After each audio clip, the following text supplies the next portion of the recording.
Previously, Cain received training from the first King Yuya to get ready for the revival of the evil god Aaron. Cain meets the king and shares his encounter with Yuya in a different world. The king finds it difficult to believe at first, but Cain provides evidence by showcasing the sword gifted to him by Yuya. Instantly recognizing the sword, they come to believe Cain's story. As the king reads a letter from Yuya, he becomes aware that Cain had undergone training under him. Cain proceeds to recount the arduous nature of his training, including being left in a forest teeming with vicious monsters and enduring daily beatings for 5 long years. The king is taken aback, pondering how Cain endured such training for such a prolonged period. Meanwhile, the Duke finds Cain's tale rather amusing, seeing it as the norm for him. In the midst of their conversation, the Duke mentions that during Cain's absence, the guild had been searching for him. Since he hadn't taken any quests after achieving his rank, there was a possibility that his registration might need to be cancelled. Worried upon hearing this, Cain rushes to the guild to address the matter. He meets with the guild master, seeking clarification, and the master explains that when Cain was promoted to his rank, he was informed that he would need to subdue a group of bandits. Cain mentions his busy schedule at the academy, but the master informs him that there is a time limit for completing the quest, otherwise, his registration would indeed be revoked, leaving him with no other options. Accepting the situation immediately, Cain receives information from the master about a troublesome bandit group plaguing the road leading to the capital. The master estimates there are approximately 10 bandits in the group, expressing confidence in Cain's abilities as the strongest individual in the city. Utilizing teleportation to reach the road, Cain casts a flying spell, enabling him to search for the bandits from a vantage point above. As he surveys the area, he spots the bandits attempting to rob a carriage, prompting him to swiftly intervene. However, to his surprise, he soon realizes that his adversaries are none other than his own tutors. Nina and Millie undertake the task of escorting a carriage, with their client being Palma's father. Observing that Millie has sustained an injury, Cain swiftly employs his magical abilities to heal her. The bandits, however, dismiss him as a mere child and burst into laughter. Undeterred, Cain prepares to exact retribution for their actions. As the bandits charge towards him, Cain effortlessly defeats them with minimal physical contact. One of the bandits lunges at him, only to be sent flying by Cain's powerful strike. He proceeds to subdue the remaining bandits, all the while expressing the challenge of restraining his immense strength. The girls, Nina and Millie, marvel at his extraordinary prowess, finding him incredibly formidable. With all the bandits apprehended, Millie wonders why Cain appeared so suddenly. Cain explains that he was simply on a subjugation quest, which leaves the girls astonished. Subjugation quests are typically reserved for adventurers with the rank of C or higher, and Cain had only recently registered. Cain reveals that he has already achieved a higher rank, skipping over the C and B ranks, leaving the girls astounded. The bandits are then taken back to town, secured within a cage, while the group proceeds to Temoy's item shop to drop off Palma's father. Palma emerges, filled with joy upon seeing her father, and expresses her delight in seeing Cain. She is surprised by the presence of the bandits and reflects on how it's their day off from school, yet Cain is tirelessly working. Palma speculates that, as a baron, Cain must be occupied with numerous responsibilities. Millie, taken aback by his promotion, contemplates whether she should adopt a more formal demeanor towards him. However, Cain reassures them that he will always consider them his mentors and encourages them to address him by his name. Millie acknowledges his remarkable growth, recognizing his newfound maturity. As Cain slips away, stating the need to report to the guild, the girls chase after him, eager to accompany him. Cain visits the guild to complete his quest, surprising Tia with his swift completion. As Tia is about to inform the guild master, a group of adventurers begins to harass the two girls. Determined to ignore the troublemakers, the girls face an imminent threat when one of the men attempts to grab Millie. Cain swiftly intervenes, preventing the man from laying a hand on her. Recognizing Cain, the men become filled with terror, recalling a previous encounter with him and quickly retreat to the ground.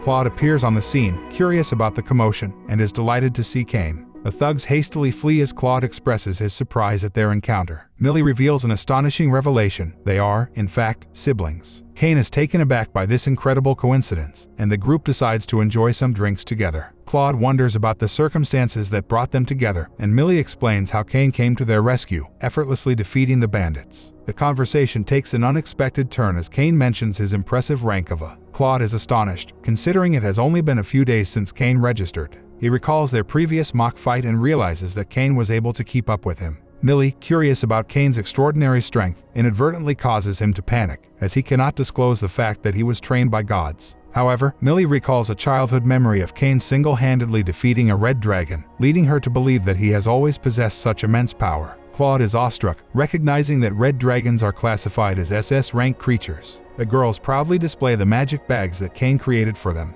Lena, intrigued, demands to know the bag's capacity, to which Millie admits she isn't certain, as she has never managed to fill it entirely. She does mention that Cain once claimed it could hold an entire mansion. Lena becomes envious, speculating that the bags may be national treasure items. She playfully pesters Cain, eventually leading him to promise to create one for her as well, earning her gratitude. In a lighthearted moment, Lena ends up falling asleep, and Claude reveals her tendency to be a lightweight when it comes to alcohol. Cain suddenly realizes that he has missed an entire week of school and resolves to make sure he doesn't miss any more classes. Claude, puzzled by Cain's dedication to schooling despite being a baron, questions his decision. Cain explains that there is still much he doesn't know. Lena admires Cain's commitment and offers him a hug, but he swiftly runs off, eager to get back to his studies. Just then, Tia appears and mentions that the adventurer who was meant to teach at the academy got injured. Intrigued, Claude expresses his desire to assist Cain in any way he can. The following day at the academy, Cain attends his magic class, where students practice casting spells on targets. Cain becomes enthusiastic, eager to try out the new spells he learned from Yuuya. However, the teacher reprimands him, reminding him that he is not allowed to use any attacking spells. The teacher recalls how even when Cain used beginner magic in the past, he managed to destroy the academy's protective barrier. Cain is astonished by the reminder, while his friends observe from afar, sensing that he doesn't quite fit in with the rest of the class. They devise a plan to lend him a helping hand. In Cain's adventuring class, the teacher announces that their regular instructor has been injured and introduces Claude and the others as guest instructors for the day. The students recognize Claude and Lena, and Claude begins by requesting that all the students present their guild cards. It becomes apparent that all the students possess bronze cards, indicating their recent registration. Claude intends for Cain to display his gold card, but Cain believes it would only further isolate him from his peers, so he pretends to have forgotten his card. The class moves outdoors, and Claude proceeds to train the students one by one. Cain eagerly anticipates finally being able to showcase his abilities. However, Claude focuses on sparring with the other students instead, seemingly ignoring and isolating Cain. Unbeknownst to Cain, this is all part of Claude's plan. They aim to demonstrate their strength to the other students first. Once Cain proves he can keep up with Claude, the other students will be impressed by his prowess, and he will emerge as the hero of the class. Cain grows increasingly anxious as he waits for his turn. Another student advises him to get in line. Claude defeats each student in combat until Cain is the last one remaining. They engage in a fight, but just as they begin, the bell rings, signaling the end of the session. Their teacher intervenes, announcing that time is up. Cain feels disappointed that he didn't get a chance to spar with Claude, but Claude apologizes for the timing mishap.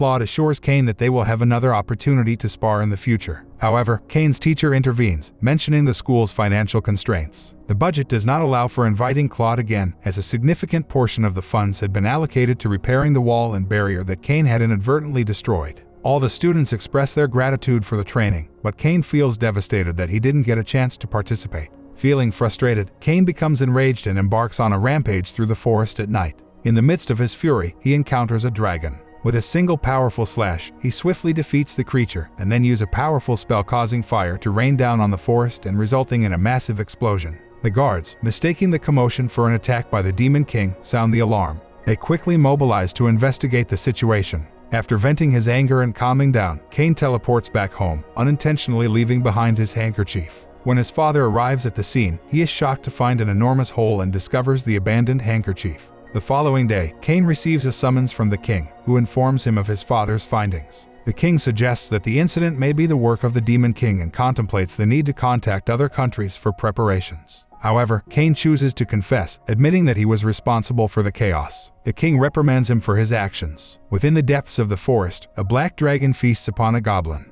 The dragon is revealed to be Aaron, whose once tightly sealed powers have now begun to loosen. Sensing this newfound strength, Aaron issues a warning to the gods, advising them to patiently await his full powers return. Upon returning home, Cain's father also lectures him sternly. Despite his father's scolding, Cain continues to apologize, deeply regretting the consequences of his actions. This brings an end to our episode. If you enjoyed it, then don't forget to subscribe our channel, aniexplainer.